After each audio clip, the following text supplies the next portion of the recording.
Ketil Flatnose brought his ship to Scotland, and was well received by the great men there, for he was a renowned man, and of high birth.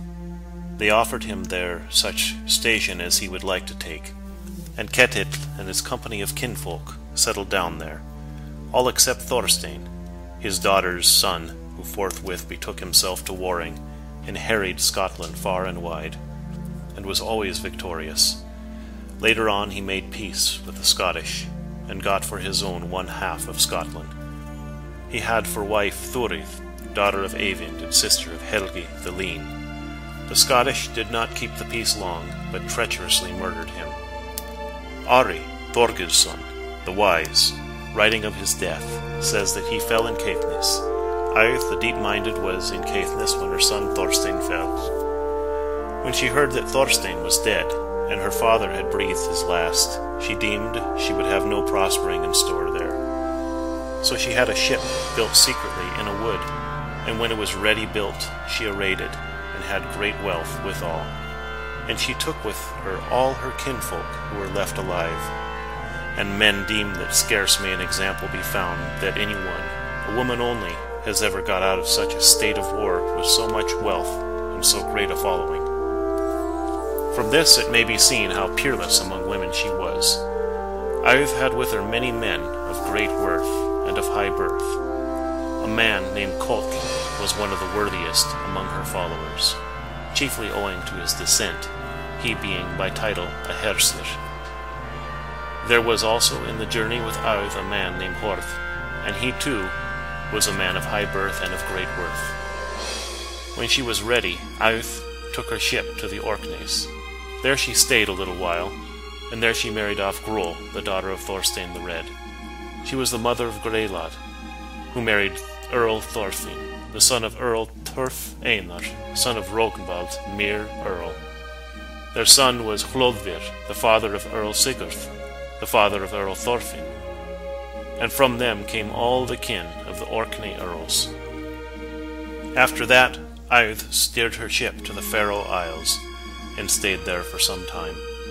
There she married off another daughter of Thorstein, named Olaf, and from her sprung the noblest race of that land, who are called the Gatebeards.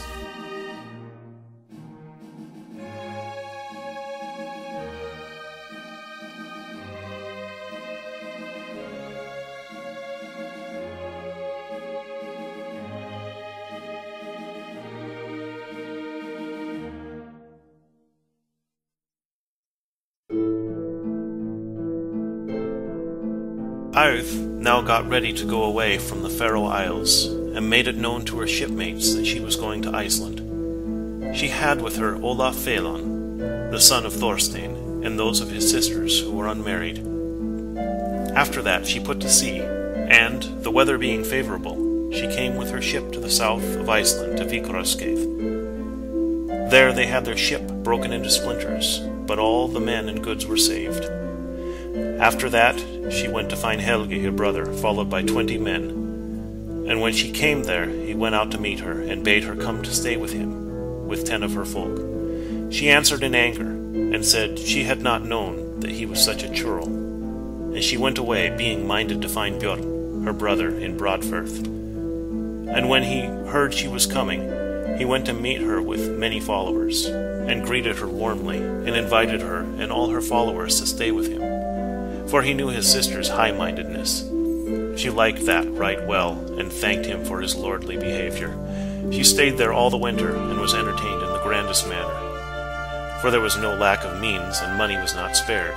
In the spring she went across Broadfirth, and came to a certain Ness, where they ate their midday meal, and since that it has been called Daymeal Ness, from whence Middle Strand stretches eastward. Then she steered her ship up Klamsfirth, and came to a certain Ness, and stayed there a little while. There Auð lost her comb, so it was afterwards called Comb Ness. Then she went about all the Broadfirth dales, and took to her lands as wide as she wanted. After that Auð steered her ship to the head of the bay, and there her high-seat pillars were washed ashore. And then she deemed it was easy to know where she was to take up her abode. She had a house built there, It was afterwards called Kvam, and she lived there. The same spring as Auð set up household at Kvam, Kotl married Thorgerð, daughter of Thorstein the Red. Auð gave, at her own cost, the bridal feast, and let Thorgerð have her dowry, all Salmon River Dale. And Kotl set up a household there on the south side of the Salmon River. Kotl was a man of the greatest mettle. Their son was named Olskul.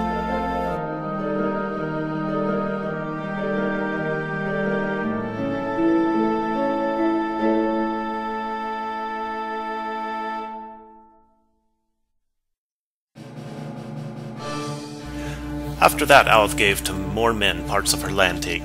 To Hord she gave all Horddale as far as Skramahleif Server.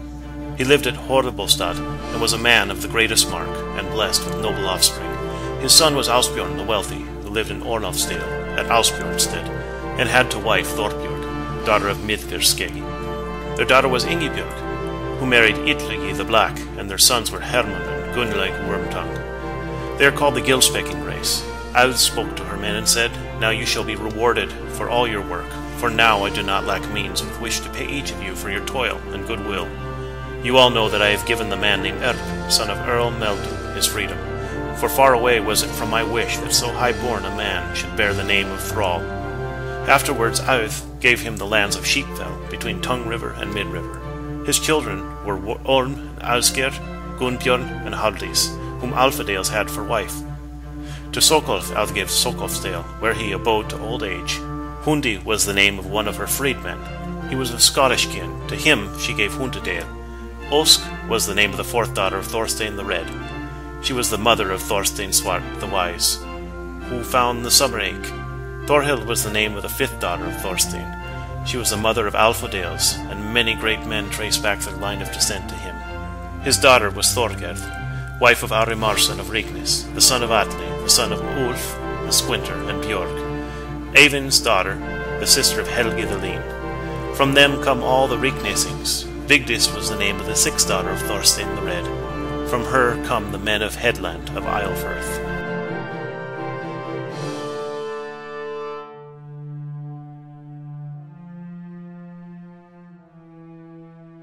Olaf Felon was the youngest of Thorstein's children. He was a tall man and strong, goodly to look at, and a man of the greatest mettle. Auð loved him above all men, and made it known to people that she was minded to settle on Olaf all her belongings at Kvam after her day. Auð now became very weary with old age, and she called Olaf Felon to her and said, It is on my mind, kinsman, that you should settle down and marry. Olaf took this well, and said he would lean on her foresight in that matter. Auð said, It is chiefly in my mind that your wedding feast should be held at the end of the summer, for that is the easiest time to get in all the means needed. For to me it seems a near guess that our friends will come hither in great numbers, and I have made up my mind that this shall be the last bridal feast arrayed by me. Olaf answered, That is well spoken, but such a woman alone I mean to take to wife who shall rob thee neither of wealth nor rule over thine own. That same summer Olaf Felon married Alfdis. Their wedding was at Kvam. Auð spent much money on this feast, for she let be bidden thereto men of high degree, wide about from other parts. She invited Bjorn and Helgi Bjoland, her brothers, and they came with many followers. There came Kotl O'Dales, her kinsman-in-law, and Hord of Horddale, and many other great men. The wedding feast was very crowded, yet there did not come nearly so many as Auð had asked, because the Isleforth people had such a long way to come. Old age fell now fast upon Auð, so that she did not get up till midday, and went early to bed. No one did she allow to come to her for advice between the time she went to sleep at night and the time she was aroused, and she was very angry if anyone asked how it fared with her strength. On this day Auð slept somewhat late, yet she was on foot when the guests came, and went to meet them and greeted her kinsfolk and friends with great courtesy, and said they had shown her affection to her in coming hither from so far, and I specially name for this Bjorn and Helgi. But I wish to thank you all who are here assembled. After that Auð went into the hall, and a great company with her, and when all seats were taken in the hall, every one was much struck by the lordliness of the feast. Then Auð said, Bjorn and Helgi, my brothers, and all my other kindred and friends, I call witnesses to this, that this dwelling with all its belongings, that you now see before you, I give into the hands of my kinsman Olaf, who own and manage. After that Auð stood up and said she would go to the bower where she was wont to sleep, but bade everyone have for pastime whatever was most to his mind, and that ale should be the cheer of the common folk. So the tale goes that Auð was a woman both tall and portly. She walked at a quick step out along the hall, and people could not help saying to each other how stately the lady was yet. They feasted that evening till they thought it time to go to bed. But the day after Olaf went to the sleeping bower of Auð, his grandmother, and when he came into the chamber, there was Auð sitting up against her pillow, and she was dead. Olaf went into the hall after that and told these tidings. Everyone thought it a wonderful thing, how Auð had upheld her dignity to the day of her death. So they now drank together Olaf's wedding, and Auð's funeral honors. And the last day of the feast Auð was carried to the How, which was a burial mound that was made for her. She was laid in a ship in the cairn, and much treasure with her. And after that the cairn was closed up. Then Olaf Velan took over the household of Kvam, and all charge of the wealth there, by the advice of his kinsmen who were there. When the feast came to an end, Olaf gave lordly gifts to the men most held in honor before they went away. Olaf became a mighty man and a great chieftain. He lived in Kvam to old age.